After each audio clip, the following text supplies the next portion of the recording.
शेवटचा क्षण हा कोणता असेल हे कोणालाही सांगता येत नाही. आणि आपण मस्त म्हणतो की मी पुढल्या वर्षी माझा असा आपल्याला त्यावेळेस नक्की एन्जॉय करून घेईल. पण अरे वेड्या, तो दिवस तुला येईलच अशी काय शाश्वती आहे का? देवाने तुला कोणत्या डायरीवरती लिहून दिले आहे का की तुझा हा क्षण येणार आहे? अजिबात नाही. कारण जगणं आणि आयुष्य नो गॅरंटी अशी दिलेली भेट ही देवाने दिलेली भेट आहे आपल्याला.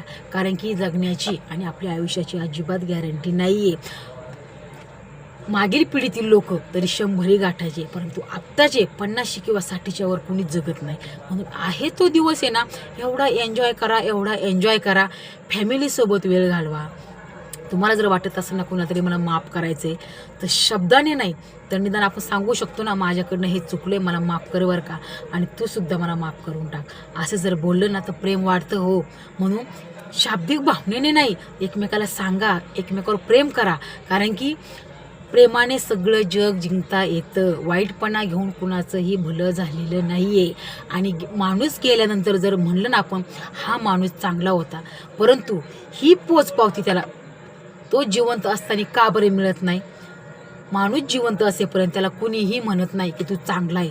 तो जेव्हा जातो ना त्यावेळेसच लोक म्हणतात की हा माणूस चांगला होता. म्हणजे चांगलं म्हणण्यासाठी आपल्याला मरावं लागतं, तेव्हा कुठं लोक आपल्याला चांगलं म्हणतात. आणि लोकांची पर्वा करून जर तुम्ही जगत राहिले ना, तुम्हाला कोणता क्षण हा आनंदाने जगता येणार नाही. चुकीचं तर वागायचं नाही आणि आनंदाचे क्षण घालवल्याशिवाय तर राहायचं नाही. आपण जर चुकीचं काही वागत नसतो ना तर आपल्याला एन्जॉय करायला काही हरकत नाही. आनंदाचे क्षण जगून घ्या. पुढला क्षण हा नक्कीच माझा असेल किंवा तुमचा असेल याची शाश्वती अजिबात नाही. देव आपल्याला एकदा काळ आल्यानंतर आपलं पाणीही पिऊन देत नाही. चप्पल तर लांबचीच गोष्ट आहे. म्हणून आहे तो दिवस इतका एन्जॉय करा की तुम्हाला जर वाटत असेल ना या क्षणाची किंमत काय, तो हॉस्पिटलमध्ये जा आणि कॉटवर पडलेल्या पेशंटला विचारा की एका क्षणाची आणि एका श्वासाची किंमत काय. मग तुम्हाला कळेल की आपलं जगणं किती सुखी. म्हणून आहे तो क्षण नक्की एन्जॉय करा, माफ करा, प्रेम करा आणि आपले जीवन व्यवस्थितपणे जगा.